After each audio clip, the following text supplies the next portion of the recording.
Okay, now we want to turn this down to the right diameter. So we want to know, well, we had to remove some, so it's probably not right at 0.75 or 3/4. So we'll use our micrometer and we'll open it up to about 3/4, which would be, what, the 0 here? Yeah, so the longer line, see there's 7, there's 8, 0.7, 0.8. In between would be 7.5, so if that's at 0, there. That would be 0.7. So let's see if that fits in there. Yeah, there's space. In fact, these may have been a little big because it barely just fits. Then we use the ratchet, so we all use the same force. Because if I torque it down here, then we got some big weight lifter, they're going to torque it down more and crush it and get it. So that's about right where it just is barely hitting it. And we look and we removed all that material, and so these were a little bigger than 3/4 of an inch because look, it's just what, 1/1000th of an inch smaller than being 0.75. All right, so we know where we're at. So now we're going to have to knock it down. What, remove 100 thousandths or whatever because we want to get it to 0.65. Yeah. All right, so we'll do that. We'll move our lathe in here. Don't touch it, just get it close. You turn it on to touch it. And, oh, since we're turning this and trying to make it all nice and straight and perfect, now's the time where we use the lathe dog. So we take our lathe dog that we have over here, because we didn't put it back, and we'll unlock this. And how you put the lathe dog in here? Normally, you remove this 3-jaw chuck and you put this flat face plate that has little slots in it that the lathe dog tail fits in.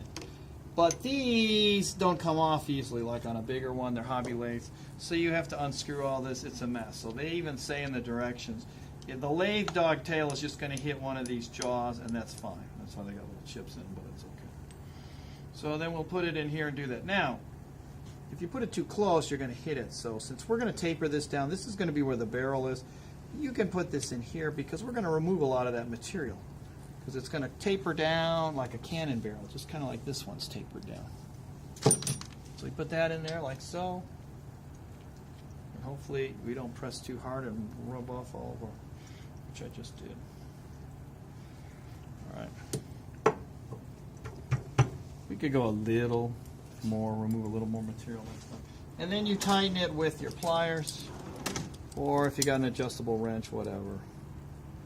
And don't worry about denting it because we're going to remove all that material. Get it screwed in first, then tighten it. This should be flush with the end of the lathe dogs. Flat even with that. And then see, this will fit in here, and you say, well, what's it going to hit? Well, you got to put a center in there. And here's our center. And we'll put our little center in here.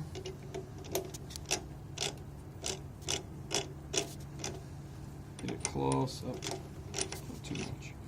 And what you do is you get it to where it's even with where the angle comes, and then there's the flat spot.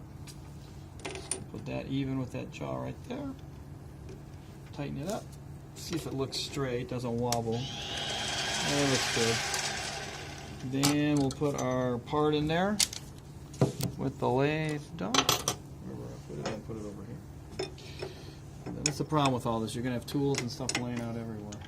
All right, then you'll put it in like that. But then we need a center over on this side. So we'll move this out of the way so we don't break off the tip, which many of you will do. Hopefully you won't. Then we move this out past the 1/2 inch, put this in. All right, move our tailstock, move this out of the way a little. Then we put our part over here. Put it so you can see it. There's the lathe dog hitting the jaw, and then we move this over, slide this over. And again, so it's about, see, I got to tighten this down. See how when I move it, it just keeps moving. Then we'll tighten it with our 17mm open end wrench.